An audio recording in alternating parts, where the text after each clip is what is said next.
Senior journalist చిన్న రామాంజనేయులు గారు May Day సందర్భంగా జర్నలిస్టుల సమస్యలు మరియు వారిని కార్మికులుగా గుర్తించవలసిన అవసరంపై ఉద్వేగభరితంగా ప్రసంగించారు. గుర్తింపు కోసం ఆవేదన చెందారు. జర్నలిస్టులు నిరంతరం ప్రజల కోసం, సమాజం కోసం 24 గంటలు శ్రమిస్తూ ఉన్నారు. ఎండనక వాననక పనిచేస్తూ ఉన్నా వారిని కార్మికులుగా ఎవరూ గుర్తించడం లేదని ఆయన ఆవేదన వ్యక్తం చేశారు. జర్నలిస్టులకు సరైన జీతభత్యాలు లేవు. వారి హక్కుల కోసం పోరాడే కార్మిక సంఘాలు కూడా వారిని పట్టించుకోవడం లేదని పేర్కొన్నారు. కాంగ్రెస్ మరియు ఐఎన్టీయూసీకి కృతజ్ఞతలు తెలియజేశారు. జర్నలిస్టులను కార్మికులుగా గుర్తించి వారిని సన్మానించినందుకు కాంగ్రెస్ పార్టీకి మరియు ఐఎన్టీయూసీకి ప్రత్యేక ధన్యవాదాలు తెలియజేశారు. ఈ గౌరవాన్ని తానెప్పుడు మర్చిపోలేనని అన్నాడు. ఒక కళాకారునికి చెప్పట్లు ఎలాగో జర్నలిస్టులు రాసే వార్తలకు వచ్చే చిన్న స్పందన కూడా అంతే శక్తినిస్తుందని ఆయన వివరించారు. జర్నలిస్టుల సంక్షేమం కోసం పాటుపడే పార్టీలకు మరియు సంఘాలకు తాము ఎల్లప్పుడూ అండగా ఉంటామని, వారి కార్యక్రమాలను ప్రజల్లోనికి తీసుకువెళ్తామని హామీ ఇచ్చారు. ఈ కార్యక్రమంలో పాల్గొన్న ఐఎన్టీయూసీ నేత బతుకన్న గారికి, డీసీసీ అధ్యక్షులు కాంతినాయుడు గారికి, సిటీ ప్రెసిడెంట్ ఖిలాని గారికి మరియు ఇతర ముఖ్య నేతలకు పేరు పేరున కృతజ్ఞతలు తెలుపుతూ ఆయన తన ప్రసంగాన్ని ముగించారు. అభివృద్ధి కోసం కృషి చేస్తాం. అయితే మమ్మల్ని కార్మికులుగా ఎవ్వరూ గుర్తించలేదు ఇంతవరకు. అంటే 24 గంటలు పనిచేస్తున్నా మాకు టైం ఉండదు, వాన ఉండదు, వర్షం ఉండదు, ఎండ ఉండదు.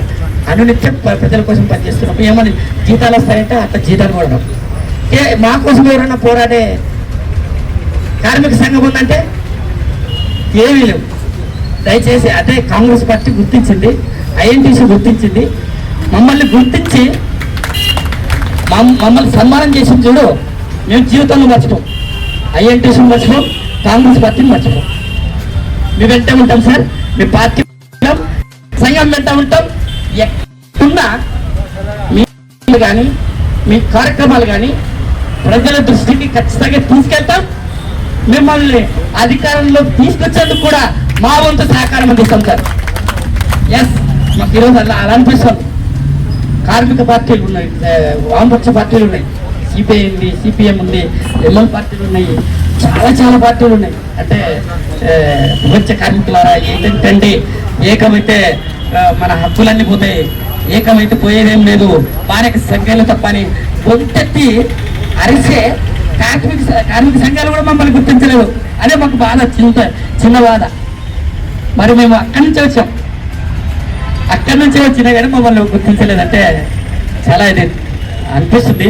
కాబట్టి మమ్మల్ని ఎవరైతే వాసం చెప్తూ కళాకారుడికి ఏం అవసరం అంటే భోజనం అవసరం లేదు, ఏమవసరం చప్పట్లు అవసరం. నిజం, నేను చప్పట్లు కొట్టానంటే ఆ కళాకారుడికి అన్ని వచ్చినట్లే, ఐశ్వర్యాలు, ఆనందాలు అన్ని వచ్చినట్లే. మాకు కూడా అంతే. మేము రాసిన వార్తకి చిన్న స్పందన అన్న బాగా రాసామంటే చాలు. మీ నుంచి ఏం కోరుకోం, నిజంగా ఈ సన్మానం కూడా కోరుకోం. అట్లాంటి వృత్తిలో ఉన్నాము, కొనసాగుతాం, మీకోసం కష్టపడి పనిచేస్తాం. ఈ అవకాశం ఇచ్చిన ఐఎన్టీసీ బతుకన్న గారికి, డీసీసీ అధ్యక్షులు కాంతినాయుడు గారికి, సిటీ ప్రెసిడెంట్ ఇలాని గారికి, రాజా గారికి, అందరికీ పేరు పైన మా జర్నలిస్టు కార్మికుడు రాజేంద్ర ప్రసాద్ గారికి పేరు పేరున అందరికీ మరొకసారి కృతజ్ఞతలు, అభినందనలు. ఇంకేం చెప్పినా తక్కువే. Thank you. శుభాకాంక్షలు. ఒకసారి చెప్పండి, అందరూ ఉంటుంటే గమ్మ ఉన్నారంతా సంతోషం. కార్మికులు లేనిదే వ్యవస్థ లేదు, వ్యవస్థ లేనిదే జీవన మనుగడనే ఉండదు. సో కార్మికులు చాలా ఇంపార్టెంట్.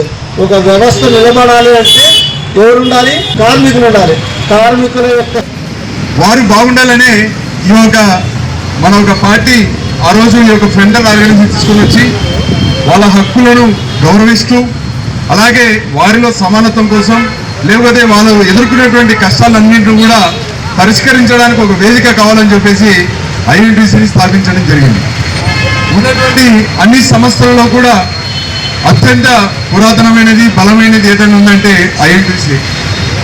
ఆ ఐఎన్టీసీని ఈరోజు సమర్థవంతంగా నడుపుతూ ఇక్కడ మీ అందరి హక్కులు కూడా కాపాడడానికి కృషి చేసినటువంటి మన జిల్లా అధ్యక్షులు ఐఎన్టీసీ జిల్లా అధ్యక్షుడు అయినటువంటి బతుకన్న గారిని అలాగే వారి ప్రధాన కార్యదర్శిని అందరినీ కూడా ఈరోజు జిల్లా కాంగ్రెస్ కమిటీ తరఫున అభినందిస్తూ ఉన్నాం. ఇకపోతే ఇందాక అన్నగారు చెప్పారు, ఆ రోజు 1886లో 1886లో కార్మికుల హక్కుల కోసం అంటే పని దినాలు తగ్గించి వారు కూడా మనుషులే, వారు కూడా సమానత్వంలో ప్రజాస్వామ్యంలో మరి వాళ్ళు కూడా సమాన హక్కులు కల్పించాలని చెప్పేసి ఆ రోజు అమెరికాలో చేపట్టినటువంటి పోరాటం ద్వారానే